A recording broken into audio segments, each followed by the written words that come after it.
Hammer and Nail, the show where we don't just talk about politics, we break it down, dissect it, and sometimes we hit it with the hammer of truth. I'm Kendall Pierson alongside Chris Hammer, Bryce Howard, and our special guest today, Mia Lehmkhul. We are here to nail the issues that matter the most. To start off, we need to speak on Trump's address to Congress, which was a very long address. Though it happened on March 4th, we want to recap Trump's top plans and claims. The address got off to a rough start with the Democratic side getting a little rowdy, specifically Al Green, the Democratic representative of Houston, who was ejected from the address shortly after it began. Mia Lehmkhul is editor-in-chief of The Reflector here at UINDY and is representing the Democratic Party today. Thank you for joining us, and I want to go ahead and get your take on how you think Al Green wanted to convey this message. Why did he stand up and throw this quote fit? Yeah, so first of all, thank you for having me on the show. Really grateful to be here speaking with you guys today. So talking about Al Green, my problem is not so much that Al Green faced consequences for having an outburst in the House. I think we can all agree that decorum should be had in Congress. Mm-hmm. My problem is that Republicans seem to have a double standard as to which outbursts are punished and which outbursts are not. So Al Green stood up, he said, he didn't say Mr. President, but he said in response to the president, you do not have a mandate to cut Medicare, in response to the opening remarks of Trump's address to Congress. However, I mean, Republican representatives have made it a habit almost with certain representatives to, blatantly disregard decorum. I mean, you have Representative Nancy Mace using what is coined as an LGBT slur during congressional proceedings. You have Nancy Mace telling Jasmine Crockett to take it outside. You have Marjorie Taylor Greene during Joe Biden's State of the Union address, yelling out, calling the president a liar, and having a similar kind of level of outburst as Al Green did. And so my question to conservatives is why is Al Green getting censured and Marjorie Taylor Greene, Nancy Mace, people who are actively and repeatedly breaking decorum, not out of passion, but to me it almost seems like taunting and a little bit just unhelpful to also a president who claims that he wants to work with Democrats. I really think that both sides seeing this, I'm just surprised that they threw him out too, because usually watching these addresses in the past, they'd usually just let it go.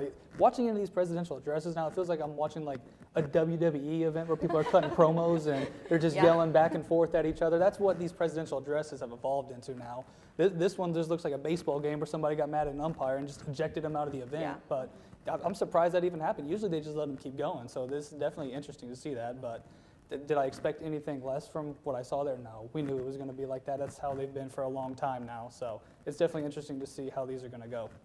Yeah, no, I definitely thought it was really interesting, but I do want to highlight that Speaker Mike Johnson warned the representative multiple times, call to order, and the representative stayed standing, interrupting. So that, I believe it was warranted as to why he was punished specifically, but like Chris said, I was kind of surprised that they kind of threw him out of there. Exactly.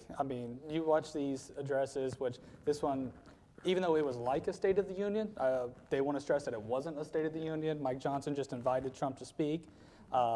So yeah, it was just a lot of people yelling back and forth, and Trump saying what he's more so what he was going to do, because he's only been president for about 2.5 months now. So that's why I'm interested in why they did this so early, because he's only been in office for 2 months. I wanted to see what he was going to speak on, and it was a lot of just campaign stuff like that. So. Well, I'd like to know exactly why Al Green was the one who stood up and said something. What was his point in doing so? His point in doing so is standing up. So Donald Trump is saying he has a mandate given to him by the American people to do everything that he's doing, what he plans to do in office. However, it's a common Democratic stance that Trump is gutting social programs like Social Security and Medicare. So Al Green, to me at least, there's no rhyme or reason as to why him specifically stood up and did that. However, I'd assume it was a crime of passion.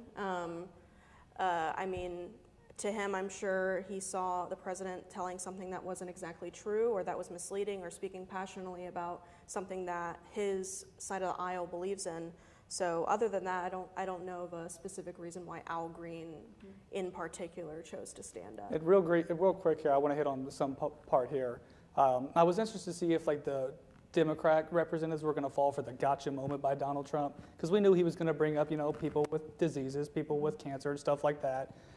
This comes after the Democrats have said they're going to boo as much as they can out of Donald Trump. And I think they definitely fell into his quote-unquote trap of that. Like, they went viral on social media for booing a kid who had cancer, which is, I think we can all agree, is not a good look there. So they definitely did fall for Trump's trap there. Trump's usually, you see him doing this all the time. It's like, oh, you're going to boo me? Then I'm going to talk about topics that you can't boo, stuff like that. And they still did it. Mm-hmm. Yeah, I guess I just sort of take issue with kind of like what you were talking about, both of you guys, like this sort of like spectacle that these sorts of things have turned into. And I feel like, internationally, I can't imagine what other countries must think, watching, I'm not to quote Donald Trump, but kangaroo court is kind of what it seems like. And I do think it sets a bad image for a controversial Republican political comeback. And also going back to my original point, I think when we are censuring Democrats who have outbursts and speak passionately in Congress, however, we don't do so when slurs and actual offensive remarks are made in the congressional proceedings.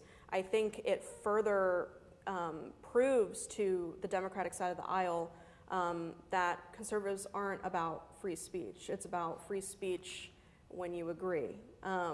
Is how it comes off to me, is that double standard showing through.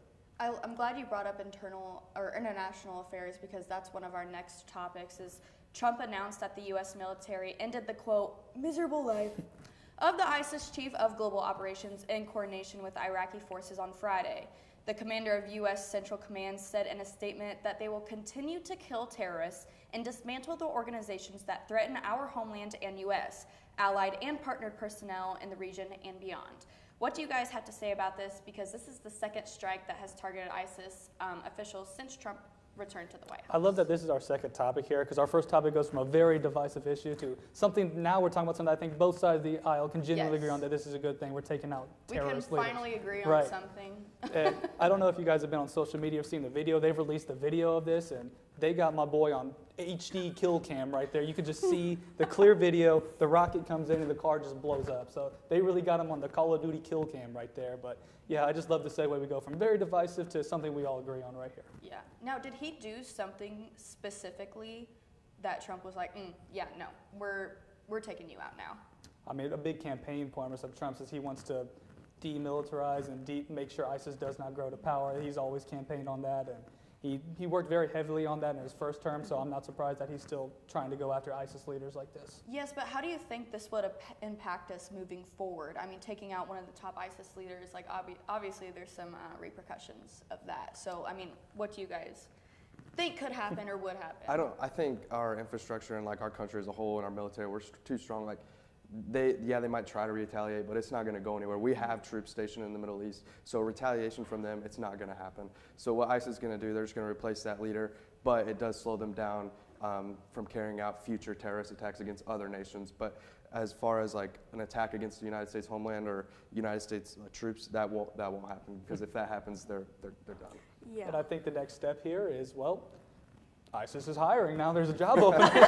They got a job opening now. So you think they're just going to post that on Indeed? Leader of ISIS? Indeed or LinkedIn. Apply if interested. Leader of ISIS, apply now. Job requirements, must live in Iraq. Oh my gosh. Yeah, it's hard. I can't imagine anybody who would argue for a terrorist. So I think you're right. In terms of this killing, I don't really have anything to say that would oppose.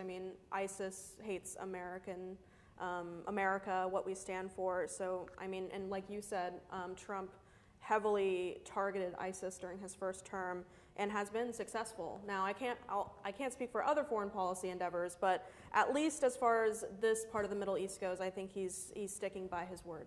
Mm-hmm.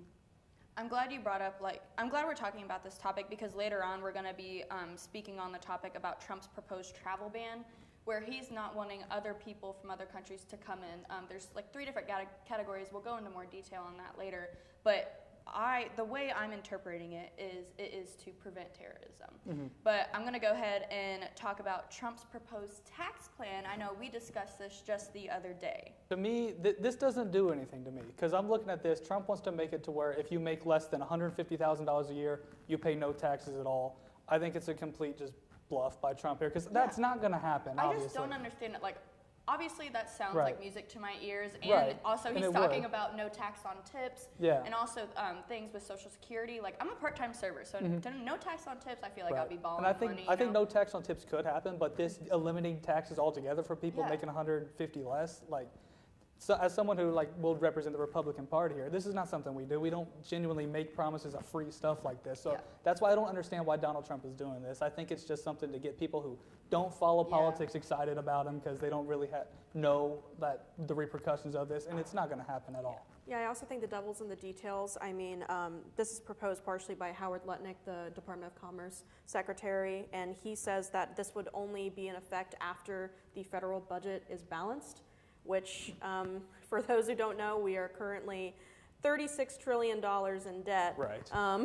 To effectively pay that off within a 4-year term, you would need to make about $9 trillion. Sure, yeah, So basically what I'm give or hearing is we take. need to take $5 trillion and just go put it all on red at the casino, and we can pay off our debt. Exactly, All right, exactly. all right. The That $5 sounds like a trillion plan to me. And I just don't see that being feasible in even almost an 8-year term, honestly. Again, I do think it's kind of just word salad to get people talking and to have people say that Trump is following on his word. And I would like to know what amount of people in the United States even make 150K. That I don't know Not off a the top whole of my lot. head. But Not a whole lot. I feel like if like double income houses, yeah, I mean they could probably bring in 150K, but like someone who's single, lives alone, like they're not gonna have a job that pays 150K Right. a year. So this would be a I lot wish. of money that the government would lose out on if they did do this, which is exactly why it's not going to happen. So Yeah, and for me, I don't know. This just kind of this whole bluff, like I feel like that's why Democrats hate Trump so much because he just bluffs like this, and that can't happen. Yes, like I mean the Democratic Party can bluff as well, but Trump's really good at it. right. Yeah, I think it's also unclear whether this means payroll taxes plus income taxes being stripped or just income taxes, because if payroll taxes are going to be axed for everybody making under 150K, I mean, that effectively does gut objectively Social Security and Medicare, which relies on those tax dollars to function. Also, income taxes cause the government to be able to function, and I think especially right now with, you know, Congress can barely even get a budget bill passed. I just don't. I don't believe it for a second. I don't. I wish we would spend our energy on more productive I and think attainable things. I think for people who like call themselves Republicans, you look at this. One of the main reasons you don't like the Democratic Party is because they do stuff like this, where they offer like we're going to have free health care, we're going to have free college, free tuition. college, yes. Like, and now all of a sudden Donald Trump wants to start doing this, no taxes. Yeah. Like that doesn't make any sense to me of why he would think that would be a good idea to say that. Yeah, it's Well, not adding up. Yeah, I go think ahead. it's really interesting, like you guys said, he's just probably trying to garner support. What I think he's starting at the top. What this ultimately is going to boil down to is a new tax plan, because his tax plan that he passed in 2018 expires this year. So ultimately, he's just trying to garner support for his new tax plan. It's not gonna be this. That just doesn't work. But I think ultimately what it's going to lead down to is him just cutting a bunch of taxes, because he wants people to know he hears the middle class, he hears the low-income people who are complaining all the time, because it's ridiculous how much American citizens are taxed. I mean, you pay taxes on taxes your whole life. So I think he's just trying to garner support for his new tax plan. And especially for what he wants to do with this whole Doge thing. If you're finding all this money that you're supposed to be getting back, then you're going to have to start cutting some taxes here, because this is my money. This is your money. We pay this money in taxes. If you're supposed to be cutting all this money out, I expect to see some of it back in my pocket here soon. So Yeah, I'm interested to see in Trump's new tax plan what he's going to do with the corporate tax rate. We know that I think it's around 14% less. He made that change permanently for the corporate tax rate, but the individual tax cuts, of course, expire this year. I think that's where the whole consensus of lining the pockets of billionaires kind of comes from with his tax policy. So I'm interested to see if that trend will continue. Alrighty, well, we'll be right back to discuss more of Trump's proposed plans here on UINDY TV. National, local, campus. Headlines you won't find anywhere else. From the White House to your community, we've got you covered. Stay informed and stay connected. Don't miss out on the stories shaping our world. Every Wednesday at 6 p.m. UINDY TV News.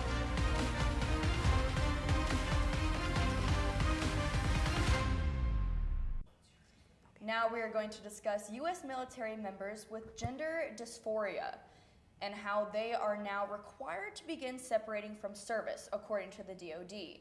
This comes after President Trump's order stating the constraints of these members are, quote, incompatible with the standards of service. So just a few days ago, members of Minnesota's National Guard received an email explaining how to initiate voluntary separation from the Army if they have a, quote, current diagnosis or exhibit symptoms associated with gender dysphoria. Chris, what do you think motivated Trump's decision to implement a ban on transgender individuals serving in the military? Yeah, this is something that he's talked about for a while. I think the motivation behind this comes from the Biden administration placing a heavy influence on like diversity and inclusion in the military. And obviously we know Trump and Biden don't necessarily like each other, just a hunch there. Oh, really? Right. But Fooled me. the main thing I see with Republicans talking about is they don't like that people are getting transgender surgeries on the taxpayer dime. A lot of people seem to think that the physical demanding work of being in the military is not really compatible with all these hormones that you have to take if you are getting a transgender surgery. There's the concern there. But ultimately for Trump, I think it's just an undoing of the Biden administration's approach to the military. And honestly, I'll agree with you on that, especially like we just talked about earlier how Americans, all we do is pay taxes. Mm-hmm.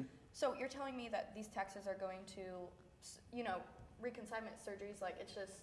Right. I do feel like, though, that claim is misleading in the sense that I feel like it gives the impression that transgender individuals or individuals who receive these treatments make up a large portion of the U.S. military, when, I mean, statistics are pretty outdated, but I mean, you're talking about 0.6% of the armed forces.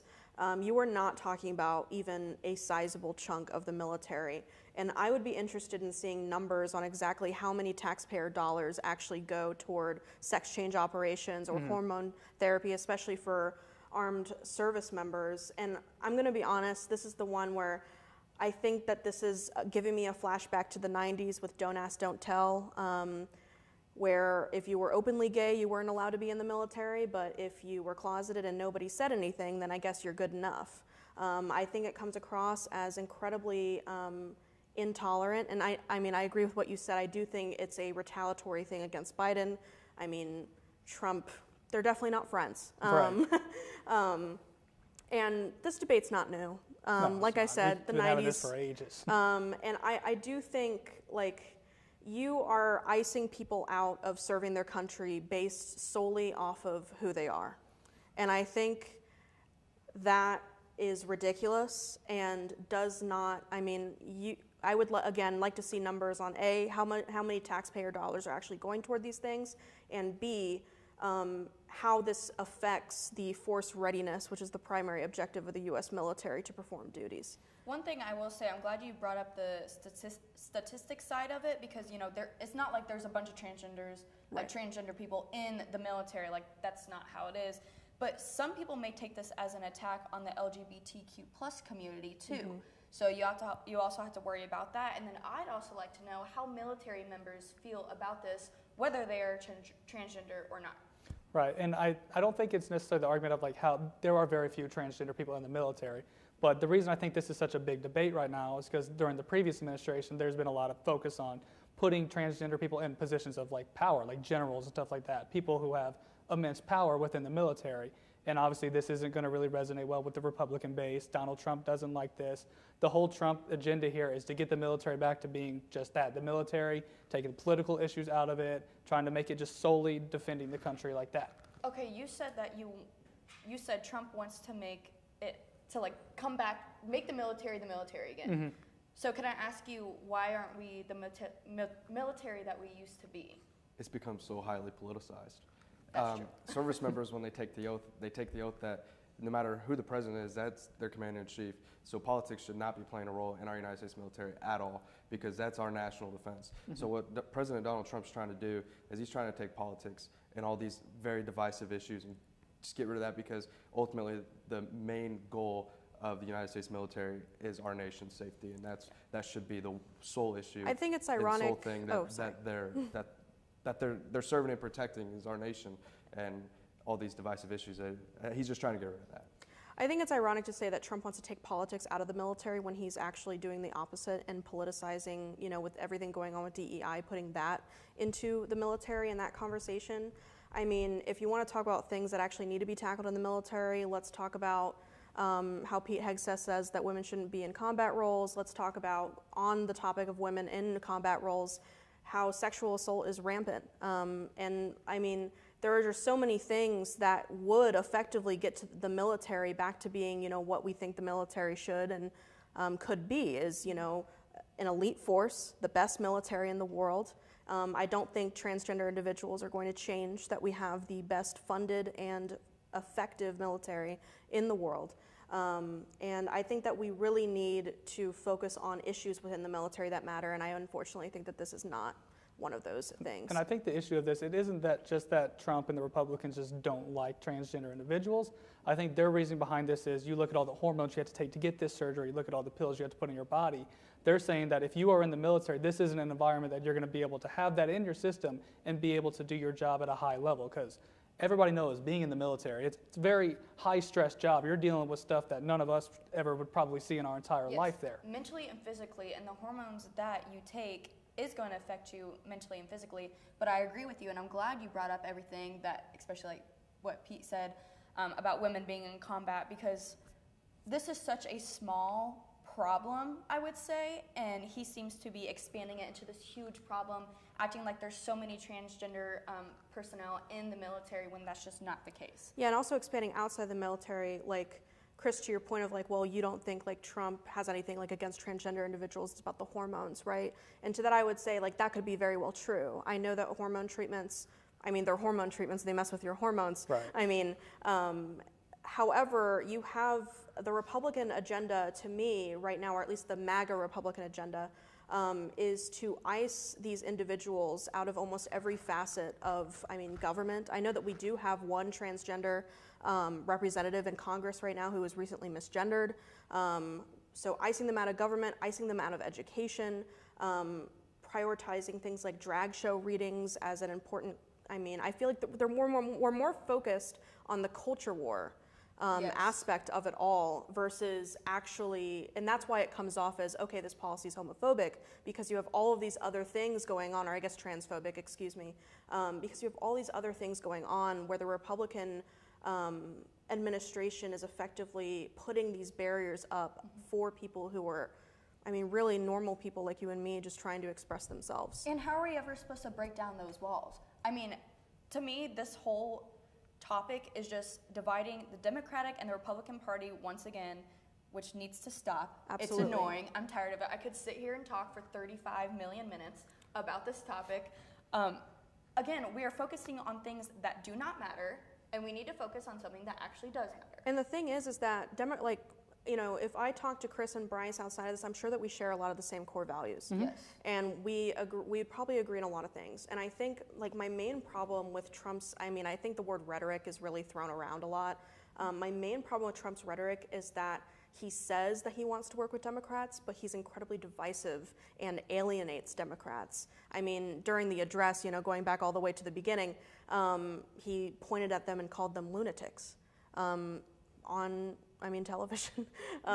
This comes after Democrat. It goes both ways, because Democrats have been pointing at us, calling us racist, homophobic, this for so long. It goes both ways. Yeah. Both sides, I think, are guilty of that. It's just everything is so highly politicized. Like I mentioned before, it just almost turns into a WWE match at this point. Absolutely. They spent his first 4 years in office, they spent all 4 years trying to impeach him. So, right. That explains Yeah, my I point. do think, and again, I'm not saying that Democrats are innocent. I don't identify as a Democrat. I'm more of a liberal, progressive. I don't affiliate with really the political party. I do think that there's plenty of criticism to be had with the Democrats, but I also think that the scales have swung so far to the right where now you have massive social media platforms, because the whole argument with Twitter, right, is that it was policed against conservatives. And now, not only is it not that anymore, it's owned by, informally, Trump's right-hand man. And then you have Facebook, Mark Zuckerberg, eliminating fact-checking to benefit, I'd assume, since fact-checking is now biased, that it benefits conservative viewpoints as well. So I'm very surprised about Mark. I never thought he would hop on the conservative bus. Me too. I'm glad the fact-checking is gone. I didn't agree with the fact-checking on Facebook. I think you should be able to figure out what's true in your own. If you think that These Nuts News is a reliable news source, then that's on you. But I'm glad the fact checking is gone because you do have people that work at Facebook that probably do have a political opinion and they're going to slant that. But I'm just surprised that Mark Zuckerberg hopped on the conservative train. I would have never expected that in a million years. Fact checking should not be oppressive. I do think fact checking has a role. I mean, I'm biased. I'm a journalist, so I'm all for fact checking. I do it every day. Yes, she is. So fact checking, like to your point, like. Yes, people should be able to disseminate their own information, but when we're living in a world where people are choosing their own facts, I think the importance of fact-checking is paramount to sustaining a democracy. Because now you have anybody, I mean, it might not be D's Nuts News. It might be CNN, or it might be Fox, or it might be MSNBC. You have supposedly credible news organizations publishing false information. And, I mean, if there's not any sort of check, I mean, what are we doing? And that just goes to split the world in half. Absolutely. Even more. And I think that's what America's foreign enemies want, is for the United States to not be so united anymore. Yeah. And I think, our ops, if you will. Our ops. Oh my The opposition. Well, speaking of foreign enemies, have you guys heard about Trump's travel ban proposal? I did. I read up on that this morning. Yeah, okay. So he failed to reintroduce the, quote, travel ban on day one of his second term, but he did issue an executive order on January 20th directing cabinet members to draft a list of countries that should face full or partial travel restrictions because of their, quote, vetting and screening information is so deficient within 60 days. With that deadline approaching, a draft list of proposed countries banned from traveling to the U.S. is circulating. So what do you guys think about this, like the possible ban, and how are you interpreting it? I'm interpreting of this as just another Trump edition of overturning what Biden has done. A lot of these countries were taken off of a travel ban under the Biden administration, so I'm just interpreting this as Trump's going back to what he had in place before Biden got into office. One that I saw that was interesting was Cuba, because I know that one's been on travel ban for a long time, historical reasons dating back to the Cold War for that one. But I know a lot of like major U.S. airlines now fly direct to Cuba from the U.S. So if this travel ban goes back into place, that just struck me as interesting there, because I know that a lot of people have been using that as a vacation destination, but a lot of the other countries were like located in the Middle East, have ties to terrorists. Russia and Belarus are on that list. I don't think they were on the like completely banned one. They're on the orange. Yeah, they were on the like we advise you not to go there list. So. Yes, that's what I was going to say. There's 3 different categories: orange, red, and yellow, I believe. Red is like you're not coming here whatsoever. Orange is like, you deserve you need a special visa, and they have to do like an in-person interview for it. And then I forget what yellow was. Yellow was like case by case. Like if you wanted to come here, they're just gonna have to take it by case basis. Yeah. How do you feel about this? I mean, I'm not surprised. I mean, during Trump's first term, I mean, the whole controversy regarding the Muslim ban, I don't necessarily see this as a ban on Muslims. I do see it as, I mean, if there are terrorists who are coming over to the country, I mean, I think it's right for them not to be able to travel. I do find it interesting, though, that Russia is on the orange list, considering I feel like Trump's reluctance to kind of reprimand Russia is interesting, seeing now that they're on the orange list and there's a barrier. I imagine maybe Putin's not so pleased about that. But, I mean, yeah, I mean, I don't really have much to say other than I'm not surprised. It echoes his first term, and we don't know if it's going to pass or not. I will say something on the Russia side of that. Like, while I think a lot of Democrats seem to think that Trump and Putin are these buddy best friends, they watch football on Sunday together. Well, I think it's true they do have a relationship there. I think it's more of a working relationship. It's like, hey, like Trump goes to Putin, you do anything that we don't like, we have the power to turn your country into a parking lot. So keep that in the back of your mind. Like that idea that goes back to the Cold War of that mutually assured destruction doctrine. So I'm not surprised that Trump puts this on Russia. I don't think Trump necessarily I know Trump doesn't like that this war is being dragged on like that. I think he does want to sue for peace, probably because he wants to stop sending a lot of money to Ukraine. But I do think that Trump does, if he has to, he will reprimand Putin.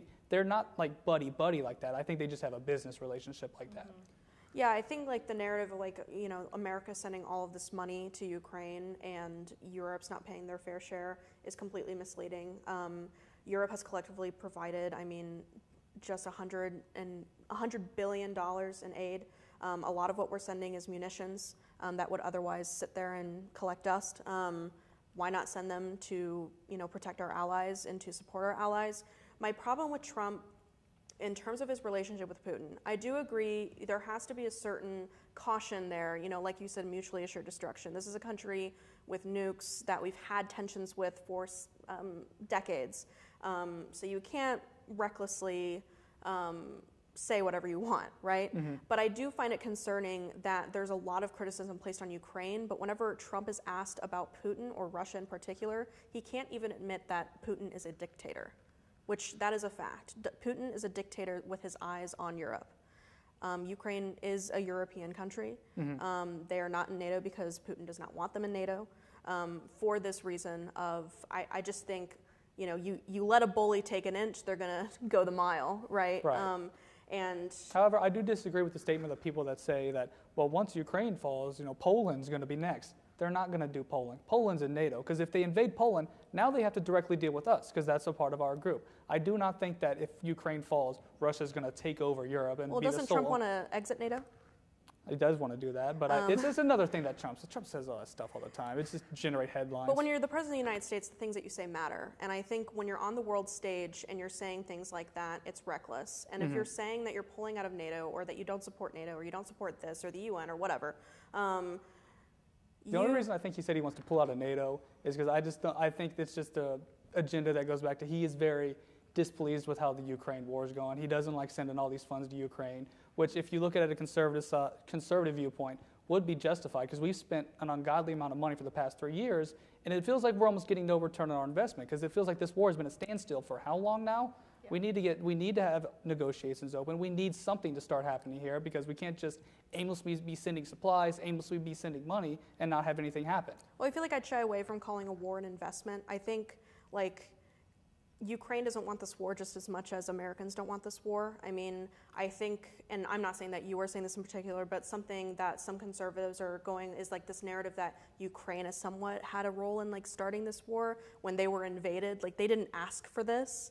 Putin came to their doorstep and said, "We want your land, and you're going to give it to us, or we're going to bomb Kyiv, and we're going to bomb this, and we're going to invade and do war like it's war."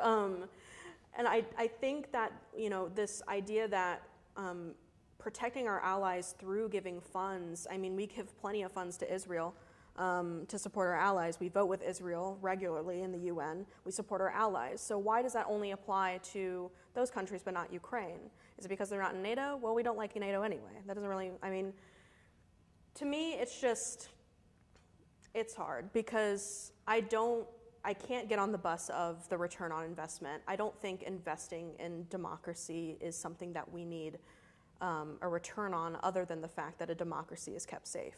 Well, I think it's a good discussion to have. We'll definitely be talking about it more because I don't see this issue getting resolved anytime soon. Shifting gears to our Hunting Down Hounds segment, I was interested to see what UINDY students and professors think about Trump's proposed plans and bans for taxes. Let's take a look. Trump has also said he wants to get rid of taxes for anybody making less than $150,000 a year. What do you think about that? I think that's a good idea because I think it gives people a fair chance at like a better lifestyle. Mm-hmm. So I think that I think that's just helping a lot of people. And I think that's probably your average American making less than $100,000. So I think that's going to help a lot of people. So Trump has said he wants to get rid of transgender people in the military. What are your thoughts on that?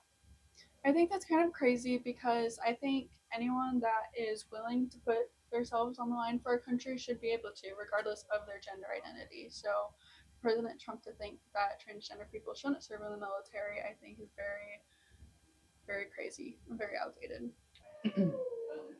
So President Trump has said he wants to get rid of taxes on people making less than $150,000 a year. What's your thoughts on that? Get rid of taxes on people making less than $150,000 per year. Yes. I would have to think about that. It seems like we have multi-trillion dollars worth of debt, so we probably still need some taxes. I think I would need to look more at the details of that. I think there is some perspective that certain groups of people are not being taxed enough. However, I withhold all withholdings as I can, and I still have to pay about $500 a month on taxes. So I think I'm getting taxed sufficiently, and I know there are a lot of people who do not pay any taxes in the United States, and I think that's part of the problem. So Trump has said he wants to get rid of transgender people in the military. What are your thoughts on this?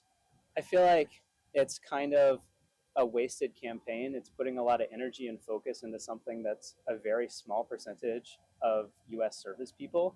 It's putting a lot of energy into something that doesn't really matter that much. If transgender people are in the military, I don't see how them being transgender doesn't let them serve our country as much as non-transgender servicemen and women. So President Trump has said he wants to get rid of transgender people in the military. What are your thoughts on this? I think it's hard for him to be able to get rid of them. I think that so as a pastor, I have a certain view on transgender, whether it's right or not. But I don't think that's something that the government should be able to say we're getting rid of them or not. I don't know. I think if someone wants to serve their country, they should be allowed to. So Trump has said he wants to get rid of transgender people in the military. What do you think about that? I think it's pointless. It's really not a big deal, and it's not like it doesn't affect anything. All you're doing is just targeting a group of people. It feels performative. I feel like he's targeting a group of people to be performative. I think that trans people can serve in the military if they want to, and I think that should at least be an option. Well, thank you for tuning in to this week's episode of Hammer and Nail, the show where we don't just talk about politics, we break it down, dissect it, and sometimes we hit it with the hammer of truth. For UINDY TV, I'm Kendall Pierson alongside Chris Hammer, Bryce Howard, and our special guest, Lehmkhul. We'll see you next time.